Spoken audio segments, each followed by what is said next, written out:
नमस्कार किसान भाइयों, मैं प्रदीप धारीवाल और आज अपने नितिन भाई के बाग में खड़े हैं। ये इन्होंने लगभग गेहूं कटवा के लगवाया था, अभी 4 महीने के आसपास का हुआ है।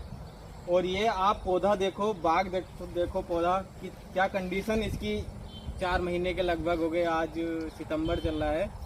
तो देखो ये कलियाँ शुरू हैं, ये अभी तक कई बार इन पे कलियाँ आ गई लेकिन तोड़ दी गई हैं। और इनके लगभग मैं बता दूं आपको, इधर से इधर तक लगभग 5000 पौधे लगे हुए हैं।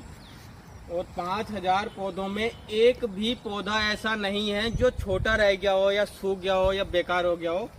और कैसा लग रहा है नितिन भाई? हाँ, बहुत अच्छा लग रहा है। जैसे कि शुरू में लोग कह रहे थे कि जो बेकार हो जाएगा, क्या कर रहे हो, गन्ने की फसल छोड़ रहे हो, मजाक बना रहे थे ना शुरू में ऐसा होता है जब हम बाग लगाते हैं तो लोग पहले टाइम में क्या होता था कि जो आम के बाग होते थे उन्हें पालने के लिए बीच में बगियां लगाते थे देसी अमरूद की। तो इसलिए वो सोच वही वाली है पहले वाली कि अरे अमरूद में कहाँ इतनी आमदनी है।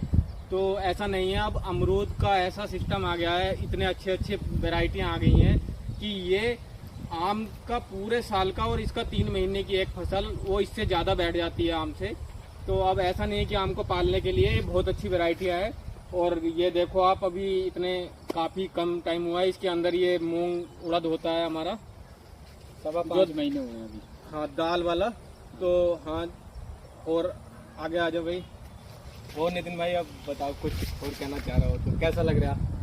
हाँ, काफ़ी अच्छा लग रहा है, लेकिन मेहनत बहुत करी है। मेहनत बहुत। मेहनत ये बैंक में है और उसके बावजूद जब ये बैंक में जाते हैं सुबह को तो ड्यूटी से पहले मेरे गांव के पास ही है, बिल्कुल गांव के ही मानो। तो ड्यूटी से पहले मैं अक्सर इन्हें देखता था, जुताई रोज ट्रैक्टर से जुताई और नलाई बहुत अच्छी, मतलब रेगुलर। सबसे ज्यादा गुण जो हमारा लगता है वो नलाई और जुताई का लगता है। हाँ, तो मैं अपने नितिन भाई से पूछना चाहूंगा कि क्या कहना चाहेंगे किसानों को इस बारे में, इसकी खेती के बारे में।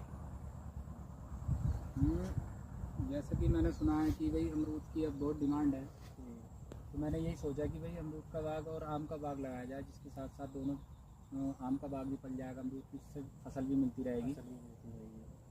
फिर आप बीच बीच में जो है आप लोगों ने जो है सहयोग करा है, बताया भाई ये इसी तरीके से पालना है आपको, आपका बड़ा सहयोग है इसमें, आपकी मेहनत है। और जो है बस ये है कि इसमें नलाई गुड़ाई ज़्यादा ज़रूरत है, इसमें समय से थोड़ा खाद देना चाहिए, ये नहीं है बहुत सारा एक साथ दे दिया। शुरू में ज़्यादा मेहनत है, ज़्यादा मेहनत है। लेकिन अब 1 महीने से मुझे इसमें जब पेड़ बड़े हो गए तो मैंने इसमें उड़द बो दी है। अब इसमें जो है कोई मेहनत करने की अब जरूरत नहीं है, अपने आप ही पेड़ चल रहे हैं। हाँ, आगे को भी कोई जरूरत नहीं है, बस जुताई कर दो और फिर कोई जरूरत नहीं है। 150 कलियाँ मैंने तुड़वाई हैं इस पे से, बहुत ऐसा नहीं है कि एक पेड़ पे कम से कम 150 कलियाँ मैंने गिन के तुड़वाई हैं। मैं यही कहना चाहता हूँ कि भाई अगर बाग लगाओ। और अब तो मैंने इसका एक अमरूद रखा था, पिंक कलर, हल्का पिंक कलर आया, उसका टेस्ट बहुत अच्छा है और विटामिन सी की इसमें मात्रा बहुत है। तो ये अमरूद तो डॉक्टर भी बता रहे हैं आजकल कि अमरूद भी खाओ, सेब वो सब मने बोले अमरूद खाओ यही बता रहे हैं। मेहनत बहुत है। ये लगभग 44-45 की बाग है और इसमें मैंने 5000 पेड़ लगाए और 3 महीने की मेहनत समझ लो। अगर जिसने 3 महीने मेहनत कर ली है तो उसका बढ़िया हो जाएगा। और गोबर की खाद ही ज़्यादा लगानी चाहिए इसमें। हाँ, बाकी कोई कीटनाशक ऐसी कोई गुड़ाई और गोबर की खाद। हाँ, गोबर की खाद, गोबर फंगीसाइड के लिए भी जैविक ट्राइकोडर्मा आपने बताया था। हाँ, वही मैंने लगाया इसमें। ट्राइकोडर्मा उसमें गोबर की खाद में मिला दिया जाए और 8-10 दिन बाद उसे यूज करा जाए, वो सबसे बढ़िया है। कोई और खाद की या किसी दवाई की इसमें जरूरत नहीं पड़ती। तो मैं बताना चाहूँगा कि ट्राइकोडर्मा का रिजल्ट तभी बढ़िया आता है जब उसमें नमी बनी रहे। अगर नमी बहुत जरूरी है, बहुत जरूरी है। अगर वो सूख जाए तो उसके कीटाणु मर जाते हैं। तो कुल मिला के कहने का मतलब ये है, मैंने बगिए बहुत लगवाए हैं, अभी तक बहुत बाग लगवा दिए हैं, लेकिन इतनी मेहनत किसी ने नहीं की। जॉब होने के साथ सरकारी मतलब अच्छे खासे बैंक में है, फिर भी मतलब इतनी मेहनत में सुबह उठ के आता था तब भी पता चला ट्रैक्टर चल रहा है और रात का तो पता ही नहीं है ना। मतलब इतनी मेहनत इन्होंने 3 महीने करी है कि एक भी घास का तुनखा तलक नहीं होने दिया अब तक, जब तक ये उड़द बोए हैं। और नलाई भी शायद कई लगवा दी होंगे। इसमें सबकी मेहनत पेड़ों की जो इनकी आज अच्छी है। उसमें मेरे जो अरकेश भाई आपके गांव के हैं, हाँ हाँ। उन्होंने बहुत ध्यान रखा है इनका, मुझसे भी ज़्यादा उन्होंने ध्यान रखा है अपने बच्चों की तरह।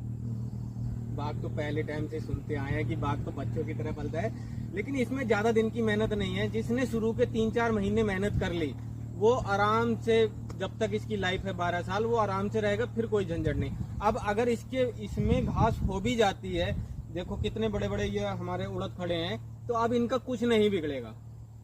और जितना हमारा खाद दे के ज्यादा पेड़ चलता है, उससे ज्यादा नलाई का उस पर असर पड़ता है। किसान भाइयों को मैं बताना चाहूँगा कि पहले 3 महीने इसमें खेत में कोई और फसल नहीं करनी चाहिए, वरना वो पेड़ों को दबा लेती है। उसके 4 महीने के बाद आप जो है उड़द कर सकते हैं, मूंग कर सकते हैं, मसूर कर सकते हैं।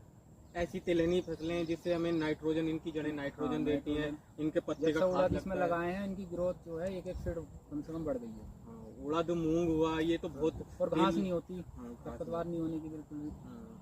लेकिन इसमें आप एक ध्यान रखना, अब बस एक ही चीज आएगी, उड़द में एक पत्ता काटने वाली गिंडार आती है, उसका आप ध्यान रखना, वो उड़दों से इस पे आ जाएगी और इसके वो छेद गोल गोल बना देती है।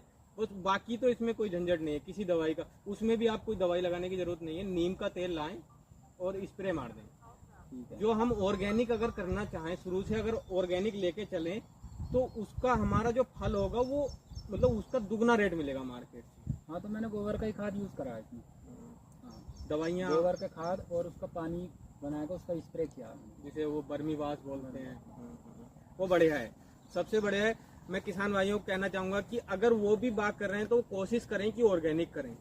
कोई ज्यादा वो नहीं है, बस गोबर की खाद चाहिए, ट्राइकोडर्मा चाहिए, ऐसे मतलब ऑर्गेनिक जो सामान है वो ही हम यूज कर लें। जैसे कि पत्ता काटने वाली गिंडार आएगी उड़दों के टाइम पे अधिकतर आती है, बस वो तो उसमें नीम का तेल का स्प्रे कर दें, और कोई जरूरत नहीं है। ऑर्गेनिक में हमारा दुगने रेटों में फल बिकता है।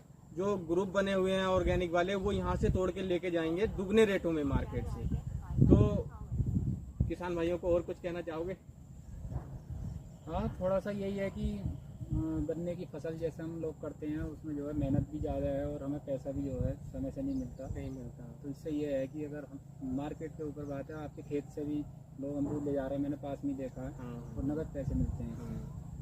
नहीं, गन्ने का तो बिल्कुल मुझे तो समझ नहीं आ रहा, पता नहीं क्यों लोग गन्ने पे आड़े पड़े हैं। अब रेड रोड आई है तो मतलब कितनी दिक्कत है, पूरे मेड़े की मेड़े। करो कुछ ऐसा, ये भी नहीं है कि अमरूद ही करो। हाँ, मतलब अपनी जो है सारे खेतों में हमारे यहाँ किन्नू हो सकता है तो किन्नू करो, नींबू का फसल कर सकते हैं, नींबू लगाऊंगा मैं चारों तरफ। हाँ, चारों तरफ नींबू होना चाहिए। मतलब गन्ना हम इसलिए हमारा थोड़ा जरूरी है। एक बात और मैं किसानों को कहना चाहूँगा कि ये हम जो पेड़ लगा रहे हैं अमरूद वगैरह के फलों के, उसके लिए पहले जो है बाड़बंदी बहुत जरूरी है खेत में। हाँ, सबसे पहले आवारा पशुओं का इंतजाम होना चाहिए, जिससे कि तुम्हारी मेहनत खराब न जाए, सब खा जाते हैं।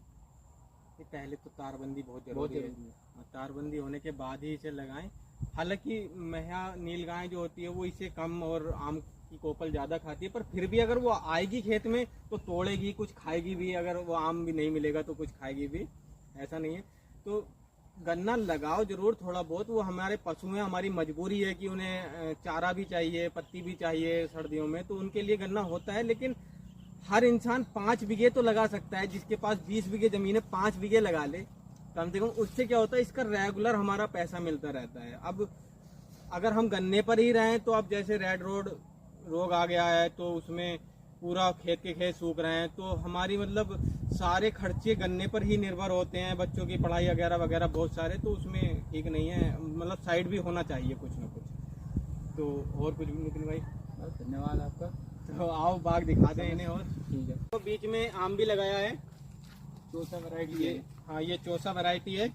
और ये इसलिए कि ताकि इसकी लाइफ जो होती है अमरूद की वो 12 साल होती है, तो 12 साल में इसका बाग बिल्कुल रेडी हो जाएगा। बीच में मतलब ये साइड में पलता रहेगा, इसमें कोई देख रेख की जरूरत नहीं पड़ेगी। और पाल तो हम अमरूद रहे हैं, इसकी साथ ही ये तैयार हो जाएगा, तो इसलिए बीच बीच में ये लगा दिया। अब क्या होता है कि जैसे बारिश हो रही है, अब सब जगह अधिकतर हुई है, लगभग 4-5 दिन रेगुलर बारिश चली है। पेड़ का नीचे की जो जमीन थी वो फूल गई बारिश होने के कारण, और कुछ पेड़ ढहन लगे थे। ये देखो जैसे इसकी स्थिति हो गई थी। तो ये क्या करना है, ये सूखेगा नहीं, कोई हेडक वाली बात नहीं है, बस सीधा करके मिट्टी लगानी है जड़ में एक छाप, बाकी कुछ नहीं करना, और ऐसे ही चलेगा। ये क्या होता है कि पौधा तेजी से बढ़ता है तो वो ज़्यादा वजन हो रहा है, अब बारिश हो रही है, नीचे से ज़मीन भी ऐसी हो गई गीली, तो उसकी वजह से थोड़ा सा तिरछा हो जाता है। उससे कोई परेशानी वाली बात नहीं है। ये आप इधर देखो, काफ़ी दूर तक है। ये लगभग 5000 पौधे भाई ने लगाए हैं एक ही साथ। और एक भी जहां हम खड़े हैं इस टाइम, ऊपर देखो आम का पौधा, आम का बड़ा पेड़ है। तो ऐसा नहीं है कि इसके नीचे हम खड़े हुए हैं कि वो छबेल की वजह से, जो हम छबेल कहते हैं, पौधे की छबेल की वजह से भी इस पे कोई असर नहीं पड़ता। ये इसके बिल्कुल नीचे पौधा है और कोई फर्क नहीं पड़ रहा। बिल्कुल सारे पौधे सब बराबर चल रहे हैं। ऐसा नहीं है कि कुछ कम रह गए, कुछ बड़े हो गए या ऐसा, मतलब सब पौधे सेम चलते हैं बिल्कुल। कहीं भी कोई छबेल हो तो जो साइडों में पॉपुलर होता है बस उसकी थोड़ी छबेल ये मानता है, बाकी किसी पौधे की नहीं मानता। ऐसे ही छबेल में बरकरार चलता रहता है। बहुत अच्छा, बहुत ही बेहा पौधा होता है ये। मतलब राजी से अगर उसमें कोई कुछ ज़मीनों में हमारे यहाँ बहुत मोटी नीचे गिंडार होती है, तो वो अगर ना काटे तो पौधा एक भी नहीं सूखता लगाने के बाद। बस उसका थोड़ा, उसका भी जो टाइकोडर्मा हम अगर मिला के घेर देते हैं शुरू में, तो उससे वो चली जाती है। उससे इधर को दिखाते हैं, आओ भाई। बहुत काफ़ी दूर तक है। एक तो हम तो बस एक जगह खड़े हैं, थोड़ा वीडियो की वजह से नहीं। एक रोड है पार, शायद दिख रही होगी आपको, काफ़ी झूम करके दिखा दे भाई। तो वहाँ तक है इधर को, और इधर को भी काफ़ी दूर है। यहाँ भाई का जो है वो सबसे अच्छा बेनिफिट इनका ये है कि इनका घर जो है वो खेत में ही है। इनके पास यहाँ काफ़ी ज़मीन है, लगभग भाई होगी तो 105 बीघे ज़मीन है। और उसमें इनका बड़ा बाग आम का है, और आम के बाद कुछ जो ज़मीन बच रही थी उसमें अमरूद लगाया है, और पास ही इनका घर है। मतलब खेत के बीच में ही इनका घर बना हुआ है भाई का। और उनका बेनिफिट ये होता है कि हम किसी भी टाइम चाहे, मतलब रात हो रही हो, दिन हो रही हो, अगर हमने कुछ मेहनत करनी, मैंने देखा सुबह सुबह दिन निकले में आया और ये जुताई पे लगे हुए थे। तो कुछ दूर होता है तो हम मतलब घर से जाते हैं कि काम करके ऐसे जाएंगे। तो भाई ने बहुत मेहनत की है इस बाग में, बहुत अच्छा लगा, बहुत मन खुश होता है इस बाग को देख के कि हाँ, अगर हम लगाएं तो मन से लगाएं। वरना तो अब हमारे वहाँ वो कलवा चाचा जी है, तो उनका एक बाग लगा था, शायद तुम्हारे टाइम ही लगा था, उसी टाइम या उसके लगभग 1 आध महीने का अंतर है। उनके पौधे इतने इतने बड़े हैं। वो क्या हुआ, वो मतलब जैसे बेल हुई, बेल उनके ऊपर चढ़ गई, घास उनके ऊपर हो गई। उन्होंने मतलब लगवा के, और मतलब पूरी खर्चा, पानी देने भी नहीं गए। वो तो शुक्र इतना हुआ कि पौधा बहुत बेया है, वो बच गए, मतलब पौधे कुछ ही सूखे उसमें से पानी की वजह से। तो मैंने उनसे बहुत कहा, पर वो उनका मन ही नहीं था कि हाँ, वो तो सोच रहे थे बस लगवा के आम के पेड़ की तरह और छुट्टी। प्रदीप भाई, अब मैं जो है इसमें ड्रिप सिस्टम लगवा रहा हूँ, तो उससे जो है क्या फ़ायदा है? इसमें बताया जा रहा है कि जो है ज़्यादा पानी की से ज़रूरत नहीं है, ज़्यादा नमी रहनी चाहिए। हाँ, ज़्यादा पानी की ज़रूरत नहीं है। इसमें ड्रिप में इसमें जो हम पानी चलाते हैं, ये पूरी क्यारियाँ बनी हुई हैं, इसमें पूरा भर के पानी आएगा। उसमें क्या होगा, फंगस लगने का भी डर रहेगा, ज़्यादा भर के पानी। और ड्रिप में क्या होगा, थोड़ा थोड़ा गिरेगा, वो नमी रहेगी। नमी से कोई ये नहीं, कोई भी पौधा हो बहुत तेज़ी से बढ़ेगा, बहुत तेज़ी से ग्रोथ करेगा। और मतलब उसमें मतलब जो नीचे फंगस आती वो नहीं आएगी। बहुत फ़ायदे हैं, आपकी पानी की बचत तो सारी होगी। ड्रिप वाला सिस्टम बहुत बढ़िया। वो तो ड्रिप तो शायद सोसाइटी से मिल रही होगी, ये मिल रही है, हाँ, सरकार की योजना है इसमें कि शायद 2 हेक्टेयर से ऊपर का किसान है एक नाम पे, तो उसे तो मिलेगी 80% छूट। अगर कम वाला है तो 90%। अच्छा। ड्रिप वाला भी है, इसमें सब्सिडी भी है। इसमें अगर हम अमरूद का पौधा लगाते हैं तो उद्यान विभाग में जाएं अपने कागज लेके। अगर किसी ने बाग लगवाया तो वो इस टाइम तो आम की चल रही है शायद, और अमरूद की शुरू होने वाली है। इस पे लगभग काफ़ी सब्सिडी, जितने का हमारा मतलब खर्चा आता है पौधे लगा के, इतनी सब्सिडी हमें मिल जाती है। लेकिन वो 1 एकड़ से शुरू होती है, 1 एकड़ से नीचे नहीं होती। 1 एकड़ से ऊपर अपना कितना भी है तब वो उतनी मिलेगी, ज़्यादा बढ़ती। तो बढ़िया, बहुत मन खुश हुआ आज बाग देख के। मैं मतलब जितनी बार यहाँ निकलता हूँ उतनी बार मतलब बहुत मन खुश होता है कि इतना भाई ने इतना अच्छा बाग कर लिया। ये होती है मेहनत, और ये मेहनत ज़्यादा दिन की नहीं है। मतलब आप शुरू के 4-5 महीने अगर इतनी मेहनत कर लोगे तो फिर आपको कोई ज़रूरत ही नहीं है। अच्छा किसान भाइयों, किसी को कोई सलाह लेनी हो, किसी बारे में पूछना हो तो आप फ़ोन कर सकते हैं। मेरा नंबर है 90 12981111। नमस्कार जी।